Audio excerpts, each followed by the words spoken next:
Good morning friends, स्वागत है आप सभी को ओम साई कोचिंग चैनल पर। देखिए, इसकी पिछली वीडियो हम लोग 12th क्लास का हिंदी सेक्शन में एक्सरसाइज 1 का 4 तक क्वेश्चन का डिस्कस किए थे। आज हम लोग 5 से डिस्कस करने वाले हैं। देखिए, 5 के नंबर क्वेश्चन है व्याख्या करें। व्याख्या करने वाला क्वेश्चन में फर्स्ट क्वेश्चन दिया हुआ हमारा कि हमारी भीतरी मनोवृत्ति नए नए रंग दिखाती है। वह पंचात्मक संसार का एक बड़ा आईना है जिसमें जैसे चाहो वैसी सूरत देख लेना कोई दुर्घट बात नहीं है। इसका व्याख्या करना है। देखिए, सर्वप्रथम तो हम लोग इसमें कहेंगे कि यह जो पंक्ति है, प्रस्तुत पंक्ति बालकृष्ण भट्ट द्वारा रचित पाठ बातचीत से ली गई है।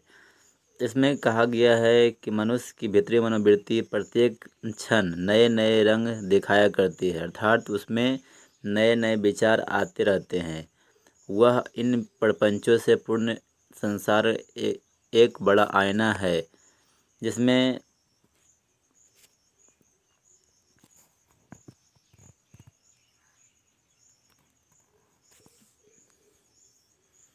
ऐसी घटना को भी देखा जा सकता है जिसके घटित होने की आशा ना हो, अर्थात हमारी भीतरी मनोवृत्ति हमें संसार के समस्त अच्छे बुरे कार्यों से अवगत कराती है। देखिए, चलते हैं इसके अगले क्वेश्चन की ओर। देखिए, मेरा अगला क्वेश्चन क्या है। देखिए, बी नंबर क्वेश्चन है कि सच है जब तक मनुष्य बोलता नहीं तब तक उसका गुण दोष प्रकट नहीं होता। इसका भाव स्पष्ट करना है। देखिए, यह भी पंक्ति जो प्रस्तुत पंक्ति विद्यमान लेखक बालकृष्ण भट्ट द्वारा रचित पाठ बातचीत से लिया गया है। इस निबंध के माध्यम से बालकृष्ण भट्ट यह बताना चाहते हैं कि बातचीत ही एक ऐसा विशेष तरीका होता है जिसके कारण मनुष्य आपस में प्रेम से बातें कर उसका आनंद उठाते हैं। परंतु मनुष्य जब वाचाल हो जाता है अथवा बातचीत के दौरान अपने आप पर काबू नहीं रख पाता है तो वह दोष है। परंतु जब वही सलीके से बातचीत करता है तो वह गुण है। मनुष्य के चुप रहने के कारण उसके चरित्र का कुछ पता नहीं चलता, परंतु वह जैसे ही कुछ बोलता है तो उसकी वाणी के माध्यम से उसके गुण और दोष प्रकट होने लगता है। देखिए, चलते हैं इसके अगले क्वेश्चन। देखिए, मेरा इसका अगला क्वेश्चन क्या है।